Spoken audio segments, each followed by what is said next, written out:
রাশিয়ার president Vladimir পুতিনের সঙ্গে ফোনে কথা বলে ইউক্রেন যুদ্ধ বন্ধের বিষয়ে আলোচনা করেছেন যুক্তরাষ্ট্রের প্রেসিডেন্ট ডোনাল্ড ট্রাম্প। শনিবার নিউ ইয়র্ক পোস্টের এক প্রতিবেদনে এ তথ্য জানানো হয়। শুক্রবার মার্কিন প্রেসিডেন্টের ব্যক্তিগত আকাশযান এয়ার ফোর্স ওয়ানে বসে দেয়া এক সাক্ষাৎকারে ট্রাম্প নিউ ইয়র্ক পোস্টকে বলেন, তিনি চান মানুষ মারা যাওয়া বন্ধ হোক, তবে এটি দুপক্ষের সমঝোতার ওপর নির্ভর করছে। ট্রাম্প আরও বলেন, তিনি সবসময় পুতিনের সঙ্গে ভালো সম্পর্ক রেখেছেন, সেই সাথে তার কাছে যুদ্ধ বন্ধের একটি কংক্রিট পরিকল্পনা রয়েছে।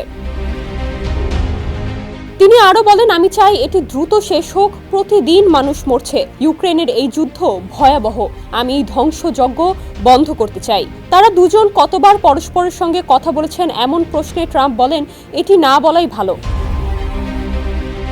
রয়টার্স জানায়, প্রকাশিত খবর প্রসঙ্গে তাদের মন্তব্যের অনুরোধে তাৎক্ষণিকভাবে ক্রেমলিন বা হোয়াইট হাউস কেউই সাড়া দেয়নি।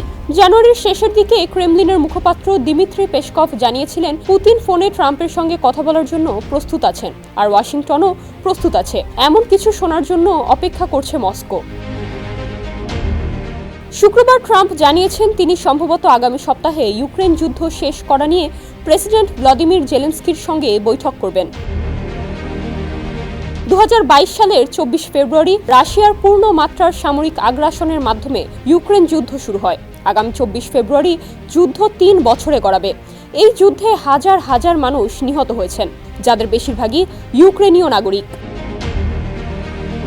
ট্রাম্প নিউ ইয়র্ক পোস্টকে বলেছেন, তার সঙ্গে পুতিনের সবসময় একটি ভালো সম্পর্ক ছিল।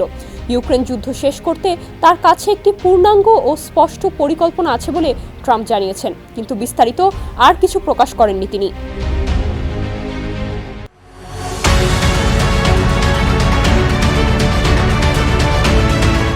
ট্রাম্প বলেন, আমি আশা করি এটি দ্রুত হবে। প্রতিদিন লোকজন মারা যাচ্ছে। ইউক্রেনে এই যুদ্ধ খুব খারাপ। আমি অভিশপ্ত এই ব্যাপারটি বন্ধ করতে চাই।